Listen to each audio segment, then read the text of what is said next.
In this video, I would like to address the topic of embodying the non-dual understanding and how to allow this experiential understanding of the oneness of reality, and that reality is conscious as I, is naturally occurring as a result of the understanding, which is a direct experience. The moment that the belief in being separate dissolves, the tendency to believe in separation and limitation for ourself dissolves. And so what remains is the true ground of our being, which is this infinite consciousness, whose nature is complete fulfillment, imperturbable peace, and unconditional love, and wisdom, intelligence. So knowing and feeling our basis as this, our actions naturally arise from here. Yet there may be conditioned responses and behaviors that will or may reoccur after this initial dissolution of the belief in being separate due to the momentum of habit. If we've been exercising a habit for 20 years, 30 years, 40 years, there is a energetic momentum to that habit, and there is a likelihood that it will continue for a time. In fact, the belief in being a separate entity is a habit, is an effort that is exercised in the mind to maintain the illusion of ourself as separate. So that habit, even after the initial glimpse of our true nature has been established, may continue for a while.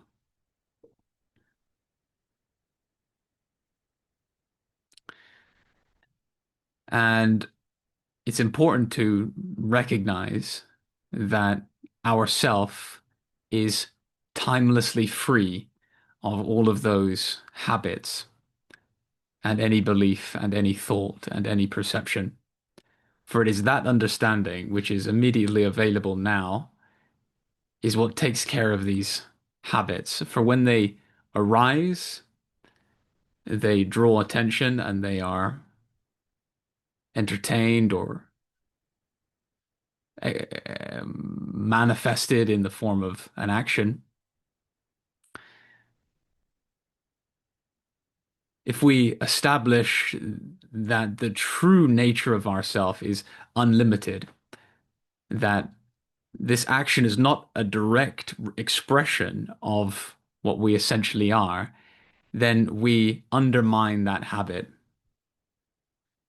Even if the habit is already moving, even if there is a thought that has already arisen and is moving and is coalescing and reforming, if we recognize ourselves silently as the background awareness that is aware of this thought stream, that is not dependent upon this thought stream, that is not limited by this thought stream, then we are retracting the energy that was given to this thought and allowing it to relax into the source. So such a habit, such a pattern is dying away. And what is naturally replacing that behavior, thought, or whatever it might be, whatever is manifest, is to be knowingly the source of manifestation and to know that we are infinite and have within us a virtually infinite plenum of possibilities. And so we're not limited by this behavior. And we can express from this presence the love, the intelligence, the happiness, the peace that we are. So there's a beautiful quote from Ziji Rinpoche, which is the exhaustion of faults and the perfection of qualities is simultaneous. So as we recognize a behavior that is not in alignment with our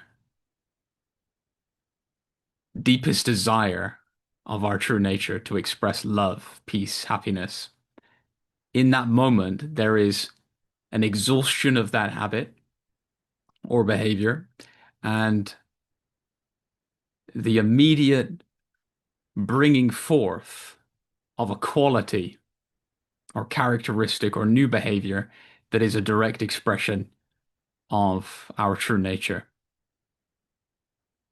this unconditional love, imperturbable peace, and happiness.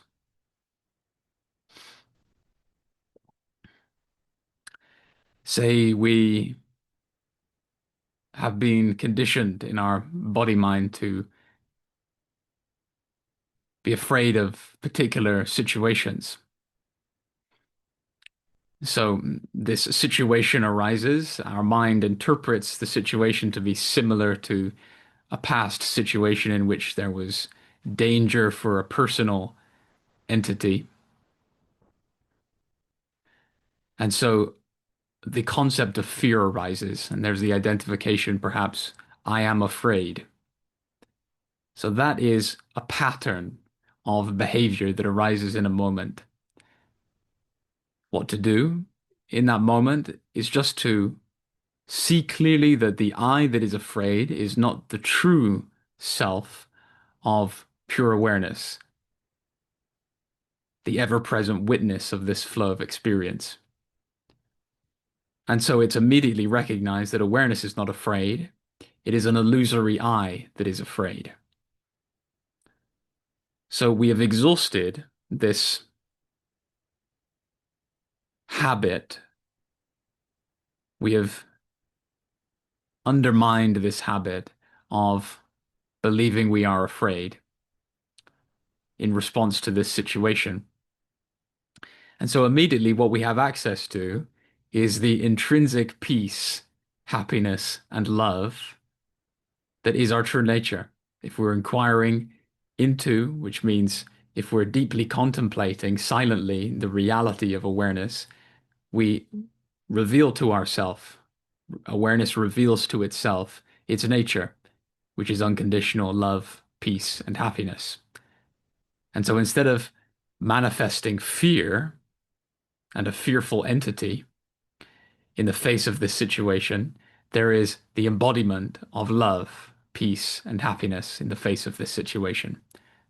The situation is no longer considered to be a threat, for awareness is the very substance of the body. If there are sensations that are deemed intense, that correlate with this concept of fear, those sensations are felt as made of the love, peace, and happiness of our true nature. And likewise, the situation is manifest from this presence of awareness that we are. It is made of it. So there is no conflict between ourself and the situation. The situation is thoroughly saturated and infused with the peace, love, and happiness that we are. So in an instant, there is the embodiment of our true nature, meaning we recognize that our true nature is always embodying itself as the body, as the mind, as the cosmos. It is just whether there is the belief in ourself being separate and limited that is apparently veiling the fact that our self is embodying itself as the totality of existence. So once that belief is removed, what remains is just reality, one substance, conscious of itself as everything, as the situation and as the response to it.